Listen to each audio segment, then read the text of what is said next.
day in, day out, that I know I do it myself. Sure. I'm so focused on, okay, did we get this test done? Did we do this? Did we do that? Right. And then before I know it, I look back 6 months later, and I'll think, oh my gosh, Jackson didn't do this 6 months ago. Right. Or, oh wow, he is doing better. I mean, he didn't ride a bike before. He wasn't potty trained before. Right. Those are huge milestones. Exactly. And yet we take it for granted sometimes because we're so, I don't necessarily know if I take it for granted, because when it happens, I'm very excited. Right. But I think I don't take that moment to pause and to really Right. sit down and appreciate where we've come.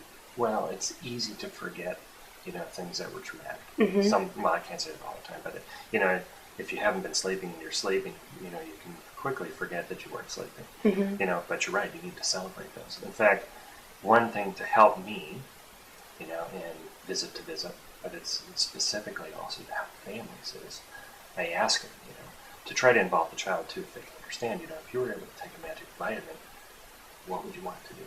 Mm. And I get the parents' answer, and then what I do is ask them again, and then I tell them what they answered the previous time. And, it's not usual that, I wish you would speak, and then the next time they say, I wish they'd shut up. But, it's something along those Yeah. lines, that there's, oh yeah, we forgot we did that. Yeah. And we need that. I need that as a provider. Yeah. Not just for information, but also just to know that what I'm doing is worthwhile.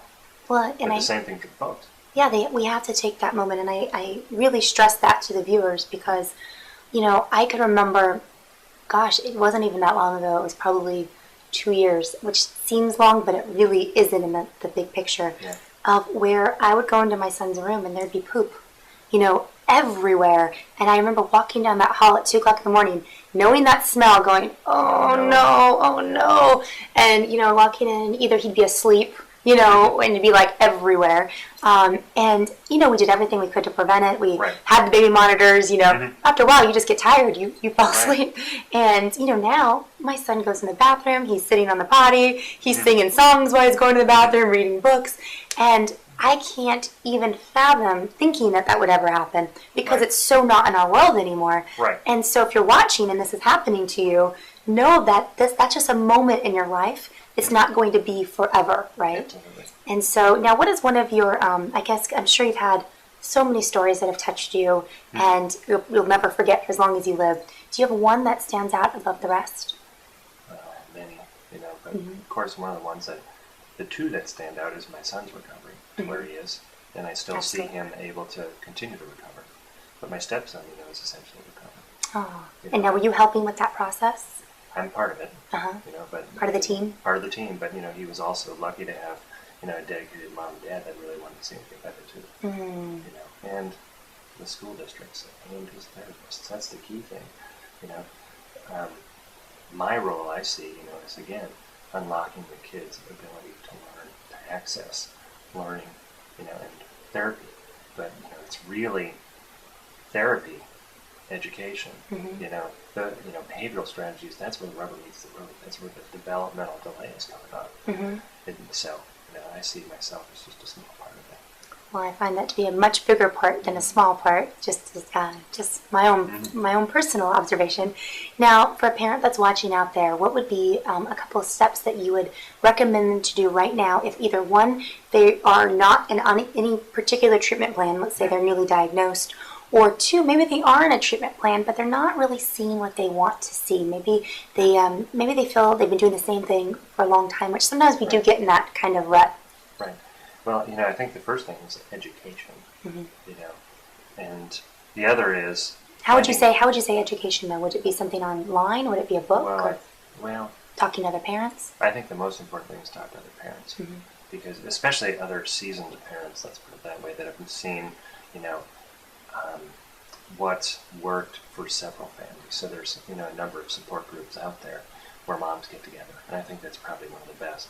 There's several conferences out there that they can go to. Mm-hmm. But I think that real answer is back to that trust your instinct, like you said. Mm-hmm. Let's take a look at several different things that can be done, and then ask ourselves, do we think we're doing that? Do we think that's helpful?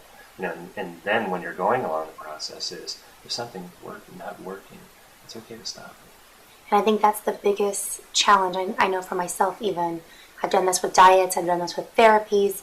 I get so, like, I remember when we did gluten-free, casein-free, and then I thought, gosh, it's doing okay, but we kind of needed to tweak it a little bit and maybe look at specific carbohydrate diet or some others. But you get so into this kind of, this mode where you know how everything works, you're afraid to touch anything. Right. But the one thing that helps me, and, this might help you as well, maybe you probably do the same thing, I imagine, if we stay in this box, we're always going to be in this box. Right. So sometimes we have to kind of step outside of that to see and test the waters, to see if something else is going to help. And I know that is a scary thing. Right, and it's also okay to stop something if you don't think it's working. Yeah. You can reinstitute it. And that's why I've done that as well. Right. And I think... And I do that too in clinical practice. I ask people, every visit is, what do you think's working? Yeah. And if we don't know, then we try to stop it. And part of the process of, doing a number of different therapies is also to be somewhat careful, and thoughtful as you do it. So if you're going to do something new, do only it.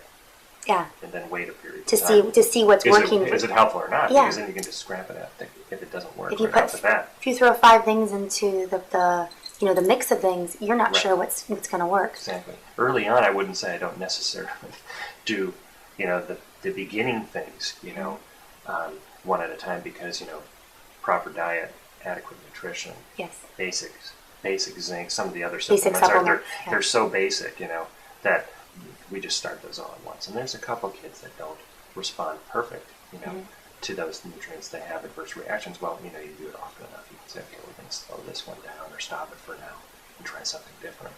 Yeah. But the early on, adequate diet, proper nutrition. Those are just so straightforward that it really matters. Well, and I think those are things that we can do fairly, not simple, but Right. fairly, it's not as difficult as some of the other things that you might have to try Right, exactly. at some point. And then, when you're looking at targeted nutrient therapy, you're really wanting to use some type of measure to say, is this adequate? And that's where the blood work comes into place. For me, when I look at zinc, I have an optimal range. And that's another thing, I guess, just not to be too off track, but when you look at a lab range, a lot of the times they'll give you, for example, on zinc, it's 75 to 150. That's a big range. The optimal range, really, what I look for is 100 to 120. Wow. And so it's important to say, okay, where are we going, and what do we expect to see? And how do we get there? Exactly, how do we get there? Well, it's been a pleasure talking with you, and Thank you. I think we could keep talking, and I feel like you have your wisdom of knowledge, your wealth of knowledge, I guess. Too kind. Good. Now, if they want to find you, how do they find you? Well, you can go to IntegrativePediatricsOfOhio.com. Okay. Or my name, AlanLewisMD.com. Wonderful. Well, thank you so Thanks a much lot. Thanks for a lot. being here. And for all of you guys, if you guys have any questions about this show or any other show, or you want to be part of a show, please email us at ksg@autismapproved.com. Also, follow us on Twitter at kselbygonzalez or on Facebook at Kristin Selby Gonzalez. I'd like to thank our sponsors, Enzymedica, and I'd like to thank all of you for allowing us to bring hope into your homes this week. Thanks again, and we'll see you next time. Bye.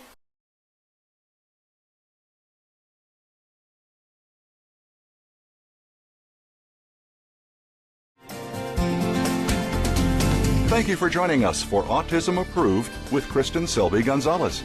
Please join us next week for another episode brought to you by Enzymedica.